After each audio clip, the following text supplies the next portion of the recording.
أعوذ بالله من الشيطان الرجيم.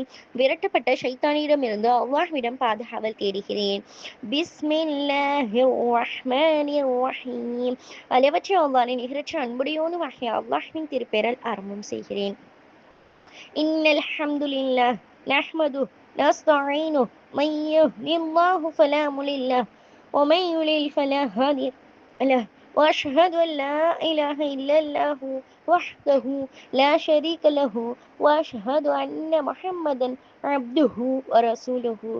الله أكبر كبيرا الحمد لله كثيرا وسبحان الله بكرة وأصيلا. رضيت بالله ربا وبالإسلام دينا وبمحمد صلى الله عليه وسلم نبيا. அனைவருக்கும் அஸ்ஸலாமு அலைக்கும் வரஹ்மத்துல்லாஹி வபரகாத்துஹு. இன்று நம்ம வரலாற்றில் அதிகம் பேசப்படாத ஆனால் ஈகையிலும் தியாகத்திலும் சிகரம் தொட்ட ஒரு உன்னத பெண்மணி பற்றி தான் பார்க்க போகிறோம். அவங்க தான் உம்மு தஹ்தா ரலியல்லாஹு அன்ஹா. இவங்க மதீனாவை சேர்ந்த அன்சாரி பெண்மணி அவங்க. நபி ஸல்லல்லாஹு அலைஹி வஸல்லம் அவங்க மதீனாவுக்கு ஹிஜ்ரத் செய்து வந்த ஆரம்ப காலத்திலேயே மதீனாவில் மற்ற அன்சாரி குடும்பங்களைப் போலவே இவங்களும் தங்களுடைய குடும்பத்தோடு இஸ்லாத்தை ஏற்றுக்கொண்டாங்க. இவங்களுடைய கணவர் அன்சாரி தோழர்களில ஒருவரான அபு தஹ்தா ரலியல்லாஹு அன்ஹா. இவங்க தான் இவங்களுடைய கணவர். இவங்களுடைய வாழ்க்கை இம்மையை விட மறுமைக்கே முக்கியத்துவம் கொடுத்தது என்பதற்கு சான்றாக நிறைய விஷயங்கள் அமைந்திருந்தது. அதுல ஒண்ணுதான் புகழ்பெற்ற அந்த பேரிச்சம் தோற்றம். அது என்ன அப்படின்னா, மதீனாவுல ஒரு ஏழை சிறுவன் தோட்டத்திற்கு இடையூறா ஒரு பேரிச்ச மரம் இருந்தது. அந்த மரத்தினுடைய உரிமையாளர் அதை கொடுக்க மறுத்துட்டாங்க. நபி ஸல்லல்லாஹு அலைஹி வஸல்லம் அவங்க அந்த மரத்தை விட்டு கொடுப்பவருக்கு பகரமாக சொர்க்கத்துல ஒரு மரம் உண்டு அப்படின்னு சொல்லிட்டு கூறினாங்க. அப்போது அபூ தஹ்தா ரலியல்லாஹு அன்ஹு அவங்க முன்வந்து தனது உயர்தரமான 600 மரங்களை கொண்ட பெரும் தோட்டத்தை கொடுத்து அந்த ஒரு மரத்தை விலைக்கு வாங்கி அந்த சிறுவனுக்கு அன்பளிப்பா வழங்கினாங்க. அப்போ உம்மு தஹ்தா ரலியல்லாஹு அன்ஹா அவங்களுடைய கணவர் அபூ தஹ்தா ரலியல்லாஹு அன்ஹா அவங்க வீட்டுக்கு வெளியே நின்றுட்டு, உம்மு தஹ்தாவே, குழந்தைகளை அழைச்சு கொண்டு தோட்டத்தை விட்டு வெளியே வாருங்க அப்படின்னு சொல்லி கூப்பிடுறாங்க.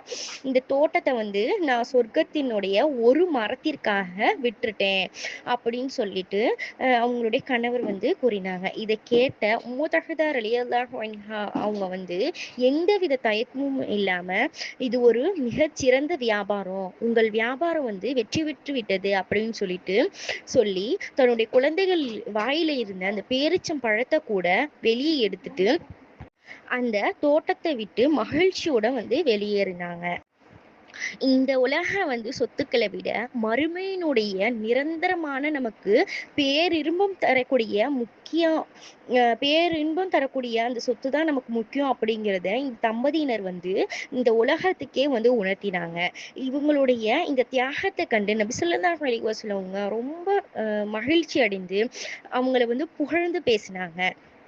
இந்த சம்பவம் நமக்கு தர்ற விஷயம் என்ன அப்படின்னா, இந்த உலகத்தை விட மறுமையினுடைய வாழ்க்கையே அதிக பலனை தரும் அப்படின்னு சொல்லிட்டு அவங்க ஒரு முக்கிய சம்பவத்தை நமக்காக விளக்கி தந்திருக்காங்க. சுப்ஹானல்லாஹ். உம்மு தஹ்தா ரலியல்லாஹு அன்ஹா அவங்களுக்கு பேராசை இல்லாத மனப்பக்குவம் இருந்துச்சு. என்னன்னா, சொகுசான வாழ்க்கை, வருமானம் தரும் தோட்டம், கையை விட்டு போகிறது அப்படிங்கிற எந்த ஒரு கவலையுமே அவங்களுக்கு ஏற்படலை. உலகத்து செல்வங்களை விட மறுமையின் வெற்றியே முக்கியம் அப்படிங்கிறதுல கணவரை போலவே அவங்களும் உறுதியா இருந்தாங்க. அப்படி இருக்கிறனாலதான் உங்களுடைய வியாபாரம் வெற்றி பெற்று விட்டது அப்படின்னு அவங்க கூறிய வார்த்தை அவங்களுடைய உயர்ந்த ஈமானையும் நம்பிக்கையும் காட்டுச்சு. உம்மு தஹ்தா ரலியல்லாஹு அன்ஹா அவங்க குழந்தைகளுக்குமே குழந்தைகளை வளர்க்கணும் அப்படிங்கிறதுலையுமே ஒரு நேர்மையும் ஒரு தியாகமாகவும் இருந்திருக்காங்க. அவங்க ஹலாலான அனுமதிக்கப்பட்ட மட்டுமே நம்ம குழந்தைகளுக்கும் கொடுக்கணும், அதன்படியே வளர்க்கணும் அப்படின்னு சொல்லிட்டு ஒரு நம்பிக்கையோட ஒரு சிறந்த தாயா விளங்கியிருந்தாங்க. தோட்டத்தை விட்டு வெளியேறும் போது கூட தன்னுடைய குழந்தைகளுடைய வாயில் இருந்த பேரிச்சம்பழங்களை கூட அவங்க வெளியே எடுத்தாங்க. இது நீ நமக்கு சொந்தமானது இல்லை, இது ஒரு அனாதை சிறுவனுக்குரியது என்று அந்த குழந்தைகளுக்கு சொல்லி கொடுத்தாங்க. ஹலாலான அனுமதிக்கப்பட்ட உணவை உண்பதிலும் பிறர் சொத்தின் மீது ஆசைப்படாமல் இருப்பதிலும் தன்னுடைய குழந்தைகளுக்கு அவங்க ஒரு சிறந்த முன்மாதிரியா திகழ்ந்து வந்தாங்க இந்த பெண்மணி. பிள்ளைகளுக்கு அந்த சின்ன வயசுலேயே ஹலால் ஹராம மற்றும் அந்த தர்மத்தினுடைய அவசியத்தையும் புரிய வைச்சாங்க. அல்லாஹு தாலா நம்ம அனைவருக்கும் மூதஹதார் ரலியல்லாஹு அன்ஹா அவங்களை போலவே மறுமையை நேசிக்கும் மனப்பக்குவத்தையும் தந்தருள்வானாக. ஆமீன் ஆமீன் யா ரப்பல் ஆலமீன். அடுத்து உஹது போர் ஏற்பட்டுச்சு. அப்ப முஸ்லிம்களுக்கு பின்னடைவு ஏற்பட்டு இருந்துச்சு. அந்த கடுமையான நேரத்துல முஹம்மது நபி ஸல்லல்லாஹு அலைஹி வஸல்லம் அவங்க கொல்லப்பட்டு விட்டாங்க அப்படின்னு சொல்லிட்டு ஒரு வதந்தி பரவ ஆரம்பிச்சிச்சு. எல்லா முஸ்லிம்களும் வெலவெழுத்து போயிருந்தாங்க. தாபிக் இப்னு தஹ்தார் அவங்க தம்முடைய மக்களை வேகமா நெருங்கி, அன்சாரி தோழர்களே, அல்லாஹ்வின் தூதர் அப்படியே கொல்லப்பட்டு இருந்தால்தான் என்ன, அல்லாஹ் என்றென்றும் நிலைத்திருப்பவன், அவனுக்கு மரணமே இல்லை, உங்களது மார்க்கத்திற்காக நீங்க போராடுங்க, அல்லாஹ் உங்களுக்கு உதவி புரிவான், நீங்க வெற்றி அடைவீங்க அப்படின்னு சொல்லி அந்த ஒரு சிறு உரையா இருந்தாலுமே மிக தெளிவானதாக வீரவேசமானதாகவும் இருந்துச்சு அந்த பேச்சு. அந்த குழுவில் இருந்த எல்லாருக்குமே பெரும் தெம்ப உணர்த்திச்சு அவங்களுடைய பேச்சு. பொங்கி எழுந்து எதிரிகளுடைய படைப்பிரிவை தாக்க ஆரம்பிச்சாங்க. இந்த செய்தி உம்மு தஹ்தார் ரலியல்லாஹு அன்ஹா அவங்கள அடைஞ்சிச்சு. கணவனை இழப்பது ஒரு மனைவிக்கு எத்தகைய பேரிழப்பு, ஆனா அழுகை இல்லை, ஒப்பாரி இல்லை. தம்முடைய கணவரினுடைய தியாகத்திற்கு உரிய பரிசு என்னவாக இருக்கும் அப்படின்றதுல அவங்களுக்கு எந்த கலக்கமும் இல்லை. எனவே அவங்களுடைய ஆர்வமும் அக்கறையும் விசாரிப்பும் அனைத்தும் முற்றிலும் வேறு ஒன்றா இருந்துச்சு. அவங்க கேட்ட கேள்வி என்ன அப்படின்னா, அல்லாஹ்வின் தூதர் நபி ஸல்லல்லாஹு அலைஹி வஸல்லம் அவங்க எப்படி இருக்காங்க, அவங்களுக்கு ஏதும் பாதிப்பு இல்லையே அப்படின்னு தான் கேட்டாங்க. சுப்ஹானல்லாஹ். இறுதியில அல்லாஹ்வினுடைய தூதரை கண்டதும் தாங்க உயிருடன் இருக்கிறீர்கள் அப்படின்னு சொல்லிட்டு, அது போதும் எனக்கு, இந்த துக்கத்தை, மற்ற துக்கம்லாம் எனக்கு துச்சம் அப்படின்னு சொல்லிட்டு உம்மு தஹ்தார் ரலியல்லாஹு அன்ஹா ரொம்ப சந்தோஷப்பட்டாங்க.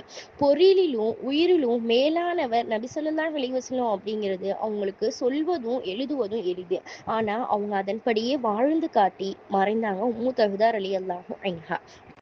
சுபஹானக தஆலா. அல்லாஹ் நம்ம அனைவருக்குமே யா அல்லாஹ் உம்மு தஹ்தார் ரலியல்லாஹு அன்ஹா அவங்களுக்கு இருந்த அந்த ஈமானியையும் உறுதியையும் மறுமை மீது இருந்த பற்றையும் எங்கள் இதயங்களிலும் வளரச் தேர்ந்தருள்வாயாக.